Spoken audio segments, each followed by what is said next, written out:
Leo tunajifunza madhara ambayo yanaweza kukutokea ikiwa hautatibu acid reflux. Acid reflux ni ugonjwa ambao unatokana na vile ambavyo unakula, kile ambacho unaingiza ndani, lakini pia na mtindo wa maisha. Unapokuwa unakula namna ambayo sio nzuri, mwili unaendelea kutengeneza udhaifu taratibu. Mwisho wa siku ule udhaifu sasa unakuwa ni mkubwa kiasi kwamba mwili hauwezi tena kuvumilia. Utaanza kupiga kelele kuomba msaada, ndio sasa utaanza kupata viungulia, utaanza kusikia kwenye koo kuna kitu kimekubana, utaanza kushindwa kulala usiku, utaanza kupata hofu ama wasiwasi, miguu itakufa ganzi au inachoma, kichwa kuuma, lakini pia maumivu ya kifua mpaka kwenye mgongo, mpaka kwenye mabega, masikio kupiga kelele. Hizo ni changamoto ambazo unaweza kuzipata usipotibu acid reflux kwa muda mrefu.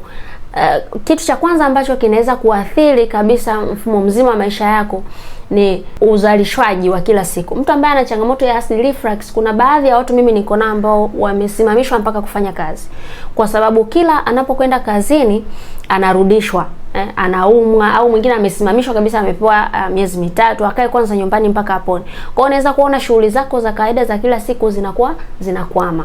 Lakini madhara ambayo yanaweza kutokea kiafya, kukosa usingizi. Usingizi ni afya, tunahitaji usingizi, kila mtu anahitaji kulala vizuri ili mwili wake uweze kutengeneza afya nzuri na ulinzi mzuri wa mwili.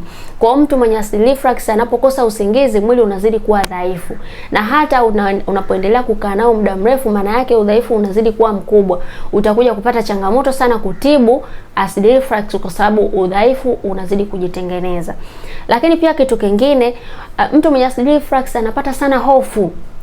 Yaani ni kitu ambacho kinamfanya anaogopa kukaa hata kwenye nyumba yake ambayo yeye mwenyewe ameijenga kwa upendo, kwa amani, amekuwa akiishi vizuri na watu wake, chumba ambacho amekuwa akilala, akifurahia, lakini akipata acid reflux anakuwa hawezi tena kulala kwenye kile chumba. Ninao wateja wangu ambao ameshahama kwenye nyumba ambayo alikuwa akiishi kwa sababu ya acid reflux, na changamoto iliyopo ni kwamba unakuwa haujui ugonjwa unaitwaje.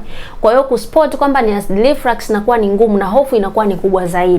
Tofauti na pale ambapo ukishajua kwamba hii ni acid, unaweza kukabiliana nayo. Kwa hiyo unaweza kuona hofu inaweza kupelekea vitu vingi sana kubadilika. Lakini pia kitu kingine kikubwa ambacho ni cha kibiolojia, ile acid inavyopanda kutoka tumboni kurudi juu, kwa kawaida acid ina asili ya kuunguza.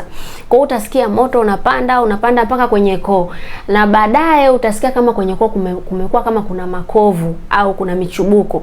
Maana yake acid inaunguza, na makovu ama michubuko inapokuwa inapona inakuwa kama inajikunja, ile koo la njia ya chakula inakuwa kama ikipona inajikunja hivi, inakuwa kama nyembamba, na mwisho wa siku hata kumeza unakuwa unaumia, au kula chakula ukimeza unasikia unaumia, au hata mate mtu mwingine hawezi kumeza.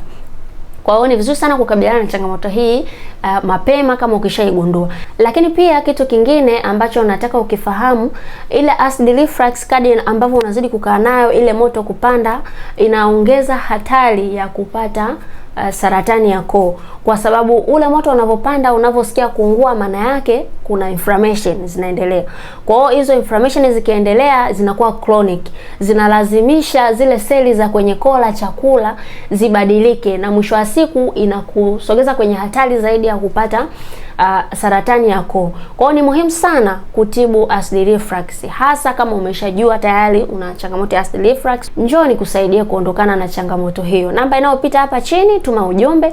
Mimi nikiona ujumbe wako nitakupigia simu, nitakupatia elimu inayohusiana na kutibu, lakini hatua kwa hatua tutaenda kufanya kwa vitendo kuondokana na changamoto hii.